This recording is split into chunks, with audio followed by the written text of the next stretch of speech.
What is going on, YouTube? My name is Lucas, and today we're going to be talking about Alpine 4 Holdings, ALPP, and holy smokes, they dropped some amazing information. They dropped some quarterly results, and I think that this company is yet again going to continue doing amazing things. We know that the NASDAQ is at any moment, any point, we're going to get uplisted, and I just think that this is a tremendous company, really just waiting to do even more amazing things. So if you're interested in Alpine 4 Holdings, I suggest you stay tuned right after this.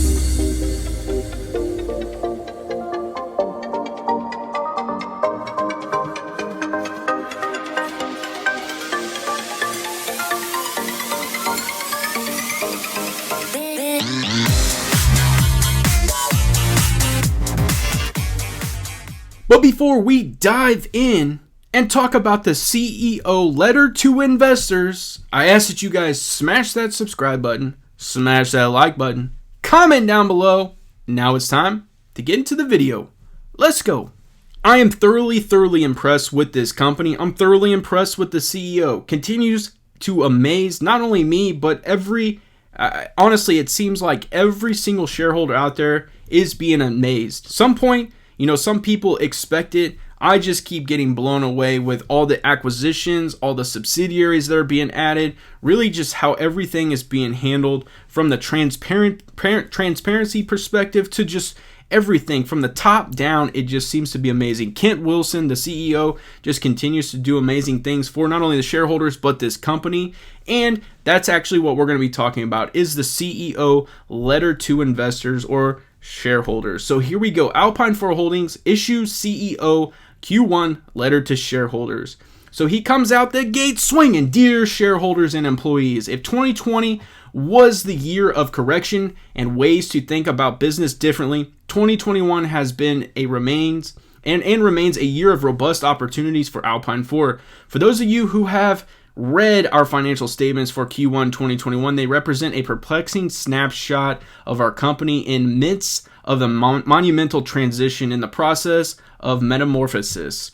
That's absolutely amazing. The company has changed its direction to become a dominant player in several indices. It says our shift began when the company submitted in January 2021 a $170 million S3 shelf registration statement with the SEC. For those of you who are not familiar with the SEC's S3 registration statement, it is usually reserved for companies with a much larger operating footprint and are companies typically listed on the NASDAQ or New York Stock Exchange. Right there, just lay it on us, Kent Wilson. Alpine 4 met the S3 requirement, and our S3 went effective with no review by the SEC. This was a huge moment for the company, of which I can't express the importance of it enough and what it will mean for years to come. Really, just a massive piece of information right there. And I think it shows you what this company is doing from a big perspective. We're not even talking about the individual subsidiaries yet. We're talking literally about the company as a whole and what they're doing. So the corporate summary. In Q1, Alpine 4 became a much stronger and more focused company. The company raised $54 million in cash with 5 institutional investment groups, paid down over $14 million in debt, and added another piece to our very important aerospace holdings with the addition of Vayu Inc.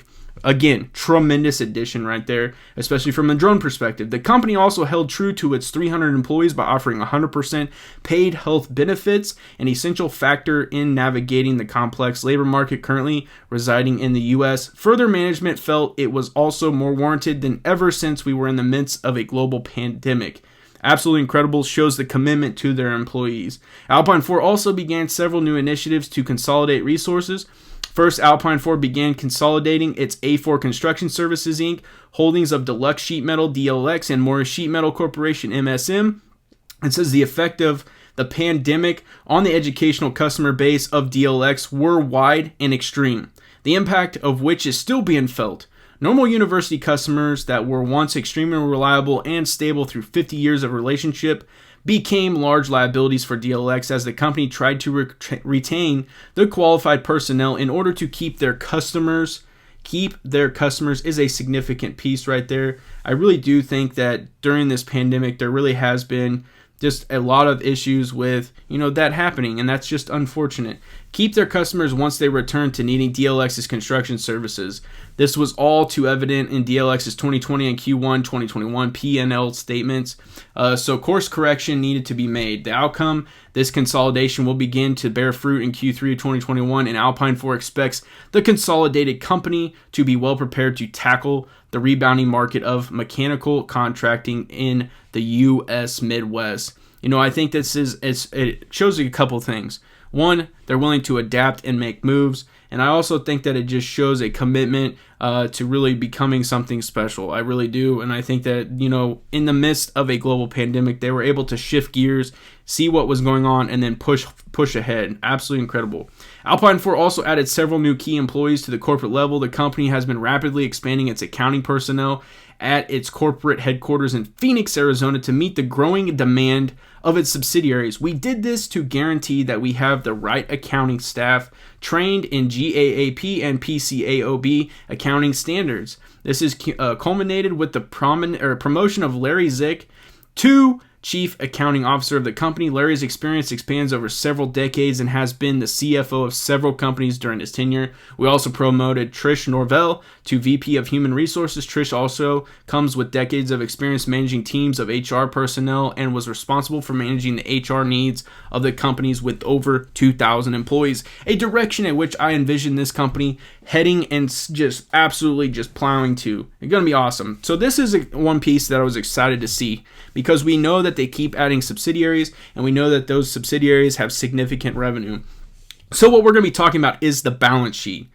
The bright spot of our Q1 financial statements was our balance sheet position. Our total assets for Q1 2021 grew at 107.8% over Q1 2020. This was primarily driven by our capital raise, which allowed our cash position to grow from $277,000 in Q1 of 2020 to $35.7 million in Q1 of 2021. Our accounts receivable assets also grew by roughly 9.4% over 2020. Inventory levels also grew by 27.3% to match our high-tech customers' growing supply chain demand in Silicon Valley. Additionally, our total liabilities shrunk by 22.1% from $49.5 million in Q1 2020 to $38.6 million in Q1 2021. This reduction was primarily driven by our paying down of our long-term debt by $7.5 million and strategic reductions in our accounts payables to vendors. It is important to note that the result, paying our vendors early, will allow the company and its subsidiaries to increase its margins and help drive us towards profitability in 2021.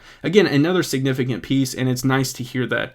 It says the culmination of the Q1 2021 balance sheet position shows in our stockholders' equity position. The company went from a negative $8.8 million in stockholders' equity to a positive $46 million in stockholder equity. Our balance sheet position shows a company dramatically healthier, armed with cash. I mean, that's incredible. An equity position to capitalize on our business model of DSF. So now they're going to talk about the profit and loss. On the surface, the P&L for Q1 was off, but there is more to those numbers than meets the eye. One shining spot was our ability to closely match the sales of our pre-COVID numbers. The company generated $8.7 million in revenue for the quarter compared to $8.8 million in Q1 2020. Our gross profit was down 57.1% in Q1 2020 versus Q1 2021. This reduction in gross profit was primarily driven by our A4 Construction Services Inc. holdings. Within that holding subsidiary, Deluxe Sheet Metal DLX was primary source of the loss, like they kind of talked about a little bit before. You really lose those customers due to the global pandemic, and you got to adapt, you got to learn, and you got to move forward. And then in this case, this is the result. So you're seeing that. It says that the company's revenue dropped 170% from Q1 2020 with $2.4 million in sales versus Q1 2021 with only $800,000 in sales. Coupled with the skyrocket increase in steel and other construction-related materials in 2020 and 2021, DLX's gross profit was negative $747,000, which posted a net loss of $1.8 million. So that really is unfortunate. But again, that happens when you go through a global pandemic. It's important to remember that Alpine 4's acquisition model was based on leverage buyout. At the beginning, QCA was our first acquisition and was accomplished through debt. Though the company is now profitable, it takes time and growth to optimize acquisition, dig it out of debt, and make it profitable. The business model is being proved out through the success of QCA And our recent capital raised of $54 million has accelerated the cycle towards profitability for subsidiaries. Absolutely amazing to hear right there. It says there were also some shining stars in our P&L statement. A4 manufacturing, consisting of quality circuit assembly, grew at an astounding rate of 84.1% to generate $3.7 million in sales in Q1 of 2021 versus $2.0 million in sales in Q1 2020. Its gross profit also held at 24%, which was a remarkable feat during the COVID era.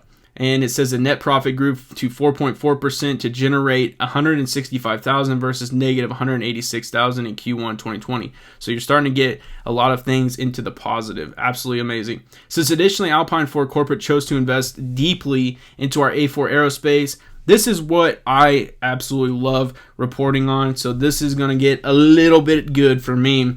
So it says that additionally, Alpine Corporate chose to invest deeply into our A4 Aerospace Inc., holding subsidiaries of Vayu Inc. and Impossible Aerospace Corporation by repurchasing the restricted stock units issued to Daniel Pepper, CEO of Vayu, and Spencer Gore of Impossible Aerospace. This generated a loss of $1.8 million on our P&L and was one-time expense. We decided to do this primarily to ensure that our two leading figures in our aerospace industry could focus on their respective companies and not worry about selling these shares. I like to hear that. Yes, it did create an immediate negative, but it helps the people just focus. In this case, it helps the Vayu and it helps Impossible Aerospace to focus on the task at hand. So I really do like to hear that. I mean, that's exciting. So it says 1.8 million was the one-time hit. And so it says that basically the company did not worry about selling these shares in the market. By doing so, the company prevented these shares from hitting the market, adding to further downward pressure. The company had to pay roughly $1.54 million in interest in Q1 2021 versus $1.6 in Q1 2020. Cost for servicing our debt, including interest, will decrease in the upcoming reporting periods and are the direct results of a paydown of debt described earlier. So now what we're going to do is really dive in to each segment, subsidiary, and talk about the summary for each one. It says A4 Manufacturing. The company expects A4 Manufacturing segment to grow by over 100% in Q2 2021 over Q1 2021. The addition of Alternative Labs, which is a very, very recent acquisition, and its high gross profit and net profit will help A4 Manufacturing grow to new profitability and sales growth levels. I could not agree more. And, they immediately jumped right in and just started going to town with this new one. So absolutely amazing. A4 Construction Services. The company expects this segment to grow in revenue for Q2 and Q3 2021 over Q1 2021 and for its margins to also improve as well with consolidation of deluxe sheet metal into more sheet metal. So they really took and handled that immediately. A4 Technology, it says Spectrum Mebos. Our blockchain-enabled business operating system is rapidly approaching its integration within the A4 family of companies. We now estimate that all subsidiaries, excluding the construction-related companies, to operate with Spectrum Mebos by the end of 2021. A4 Aerospace. Love this one. Both Impossible and Vayu are what we call driver companies. Driver companies are in emerging markets, have enormous upside potential for revenue and profits, and have significant opportunity to capture market share. These types of acquisitions are typically exciting pre-revenue companies that need structure and capital to support their unrealized future growth. The company expects Vayu to begin sales of G1 platform in Q3 of 2021 to several international customers. It says Vayu is also investing in a new production facility in Michigan to help meet the anticipated demand for the G1 drone. You have to have somewhere to manufacture them. Impossible Aerospace is currently developing its next generation drone called US2, which we've seen and I've done a video on. It is currently developing many of its new features for anticipated use by the U.S. military. The ultimate goal that Alpine has for these two subsidiaries is to dominate player in the future of delivery of products and goods by drones. We are taking the development path to create two very different platforms in the G1/G2 versus US1/US2 to service two very different markets. The end goal is for them both to offer a global solution to ever-growing needs of consumers to receive their goods. That right there is just amazing. And that's what I look forward to. A4 Defense, the company expects A4 Defense to expand dramatically over the next several years with a targeted effort with U.S. government contracts, with the addition of Thermal Dynamics International and several other defense-related acquisition candidates. This holding portfolio is poised for exponential growth. Could not agree more. I think A4 Defense could easily collaborate and really work with A4 Aerospace. It says Q2 outlook. Alpine 4 expects Q2 2021 to be a dramatic improvement over Q1 2021, not only from a sales standpoint, but also from increased margins and reduction in costs from consolidation. Additionally, the bottom line will benefit from the significant reduction of debt, servicing, and saved interest payments. With the addition of Thermal Dynamics International and alternative labs, Alpine 4 is racing towards net profitability. That right there is extremely, extremely exciting. And the reason I say that is because those are very good updated pieces of information. You really want to hear an outlook for a company. You want to see where they're headed, what they project. And I really think that this is very positive. Now, I saved the best for last, and I believe that they saved the best for last. In this case, Kent saved the best for last.